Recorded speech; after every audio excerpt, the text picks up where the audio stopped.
At 3:15 in the morning, while hackers from Romania were trying to break into a bank's customer accounts, I unplugged my headset and walked away.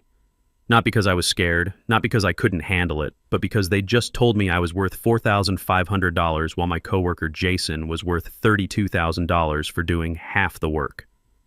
My name's David Thompson. I'm 47, and until 3 months ago, I spent my nights watching computer screens in Austin, making sure hackers didn't break into bank accounts while the rest of Texas slept.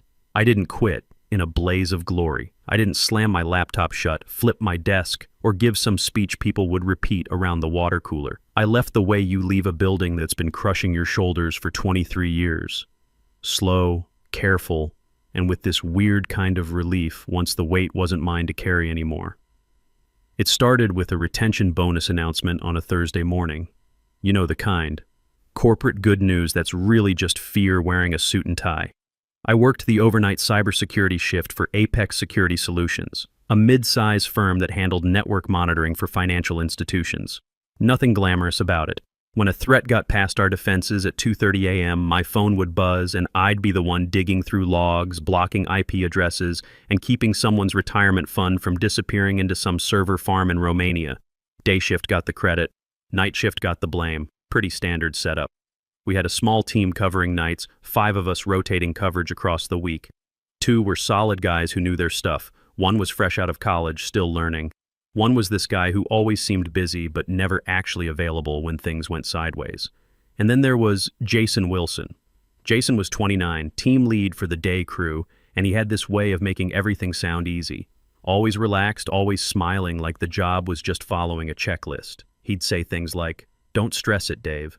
Management knows we're the backbone here." Meanwhile, I'm the one who caught the advanced persistent threat that almost took down our biggest client's trading platform last Christmas Eve, while he was at some holiday party posting pictures on Facebook.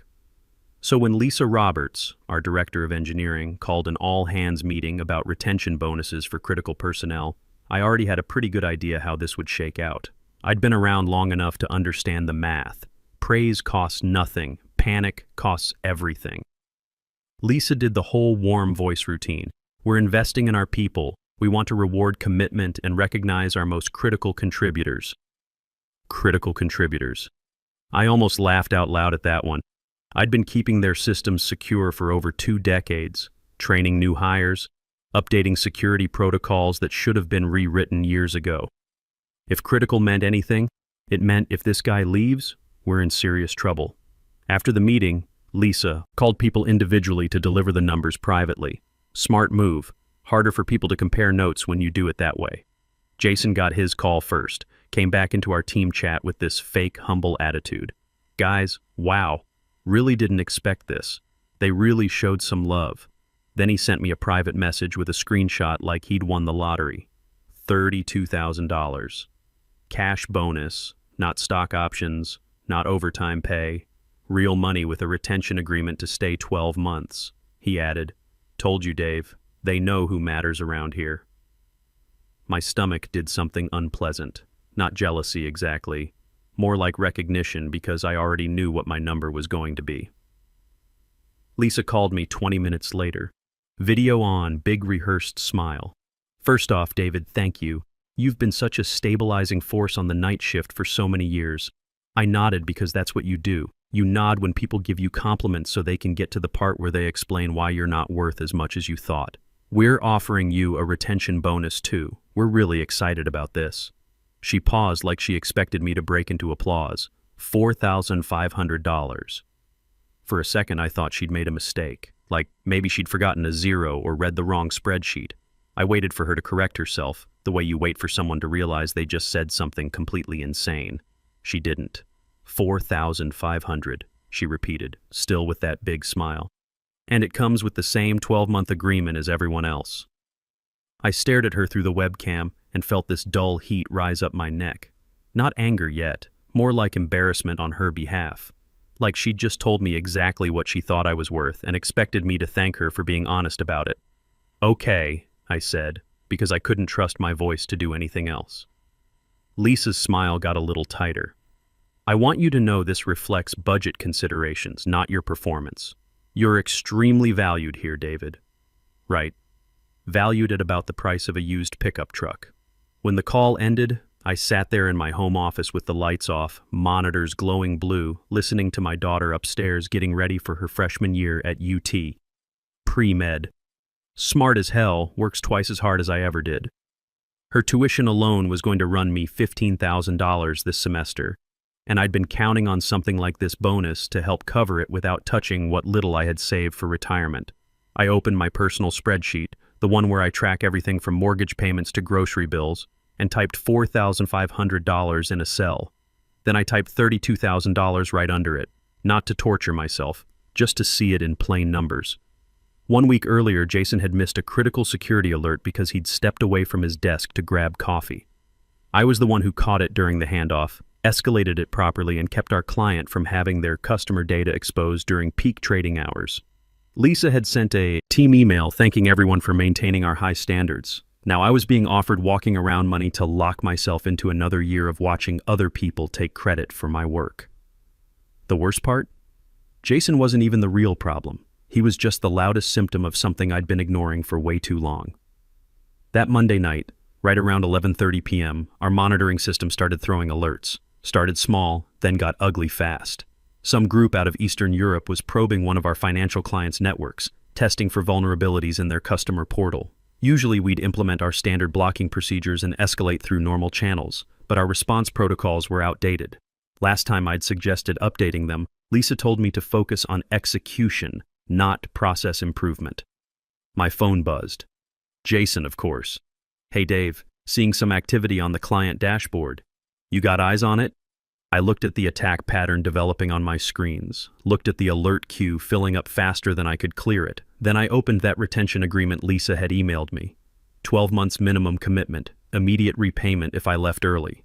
Confidentiality clause about bonus amounts. Another clause about at-will employment remains in effect. They wanted me locked in, but they wanted to keep themselves free to cut me loose whenever it suited them. The attack was escalating. 3 different entry vectors now, coordinated but subtle. These weren't script kiddies.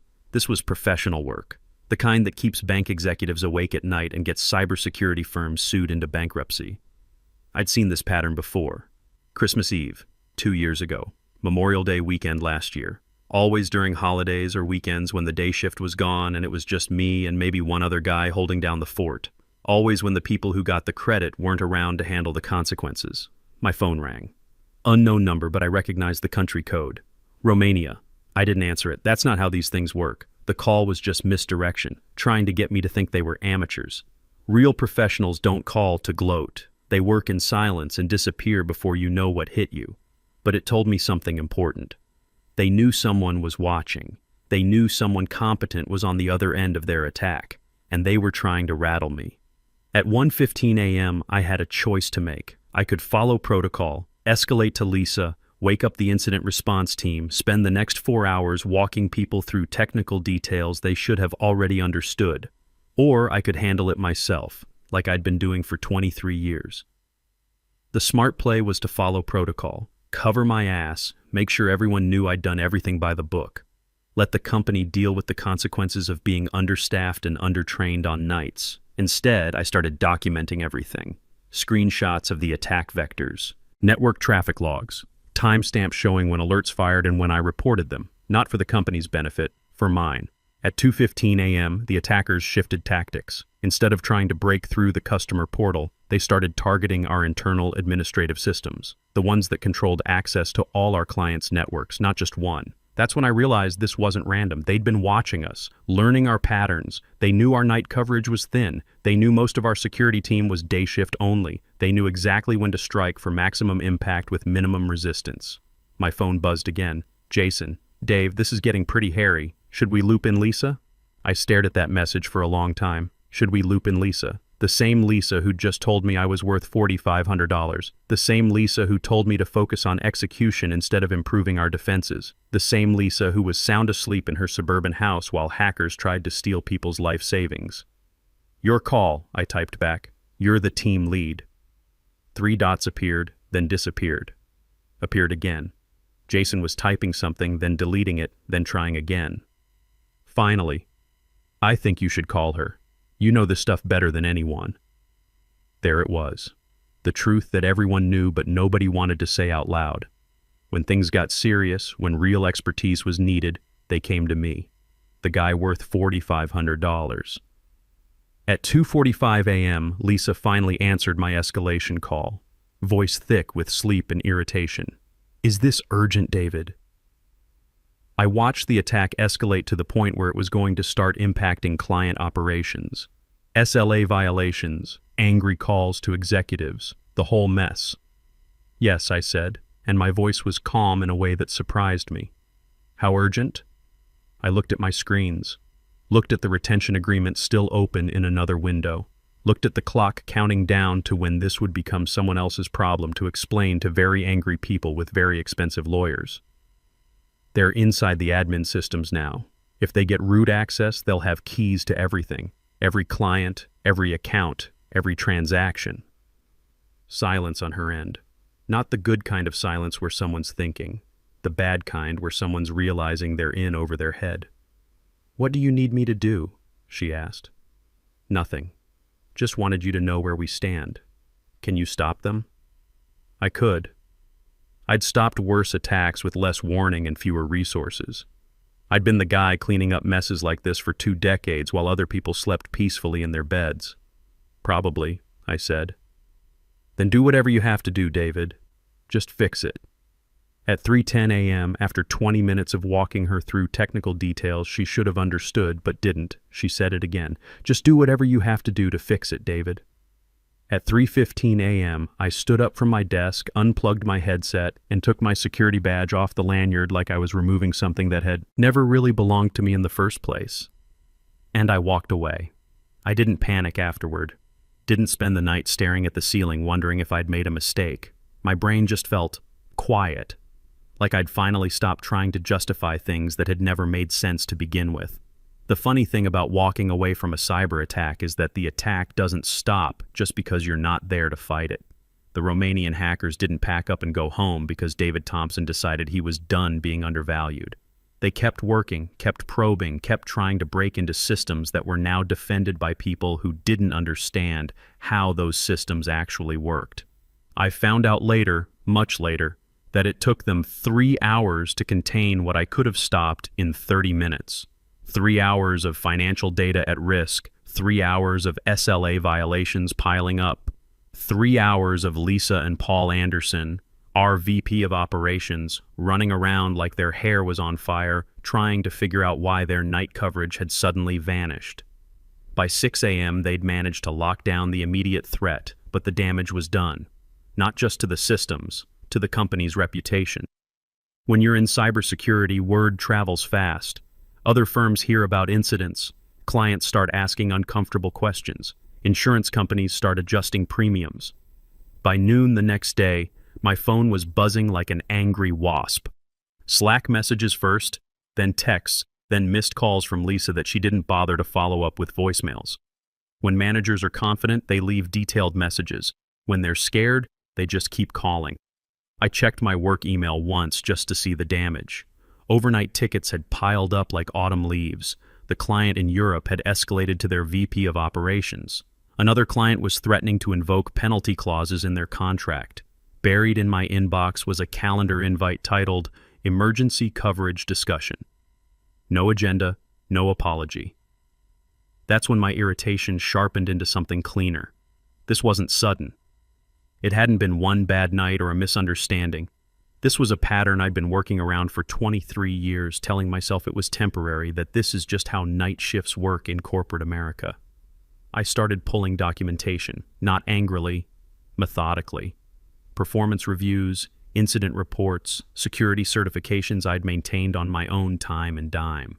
Every major threat I'd neutralized in the past year had timestamps between midnight and 6 a.m.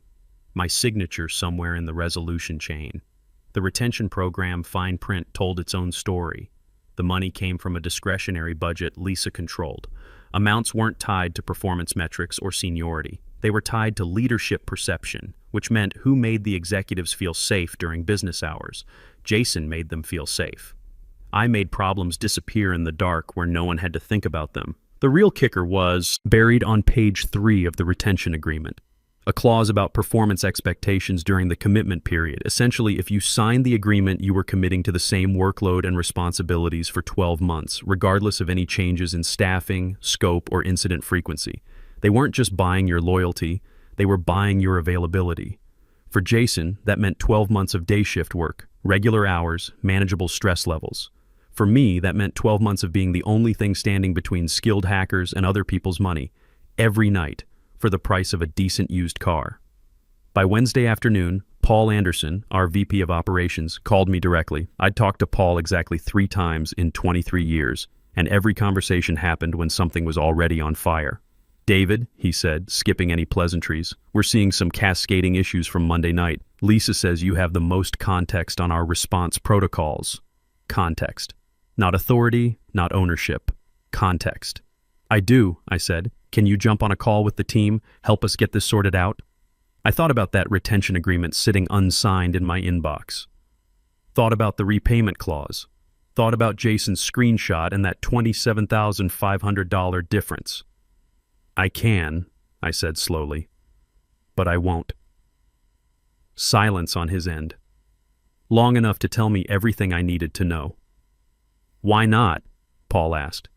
"Because that's what the retention bonus was for. You made your decision about who's worth keeping around." He exhaled hard through his nose, irritated now, but trying to keep it professional. "David, this isn't the time for that conversation. It's exactly the time, Paul. You wanted to retain me for $4,500. This is what staying looks like. We'll sort this out tomorrow," he said, and hung up. That's when everything accelerated. By Thursday morning, our client status page went from green to yellow to orange. Someone made the mistake of posting an update that mentioned internal resource constraints. Internal resource constraints meant people and clients don't like hearing that the people who protect their money aren't available. By Friday, Jason called me directly. Not a text this time, a real call. "Dave," he said, and I could hear keyboard clicking in the background. "Look, I know you're upset about the bonus thing, but we really need your help here.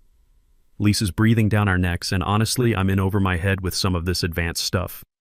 There it was. Not an apology, not acknowledgement of the disparity, just need. "You got the bonus, Jason. This is what it's for." He was quiet for a few seconds. "Come on, man. That's not fair." I almost smiled. "You're right. It's not fair. It's just not my problem anymore. Look, I know I don't know the systems like you do. All that documentation you wrote, some of it's outdated and—" "Good luck figuring it out," I said, and ended the call. By the following Monday, the company status page was red. That's when leadership really started to panic, not because of the money, because of the visibility. Red status pages make clients nervous. Nervous clients call executives. Executives don't like being called at home. The beautiful irony was that the systems weren't actually broken. They were just undefended. Like a house with all the locks removed but the doors still standing. Everything looked normal until someone tried to test it. Tuesday morning, Lisa emailed me directly.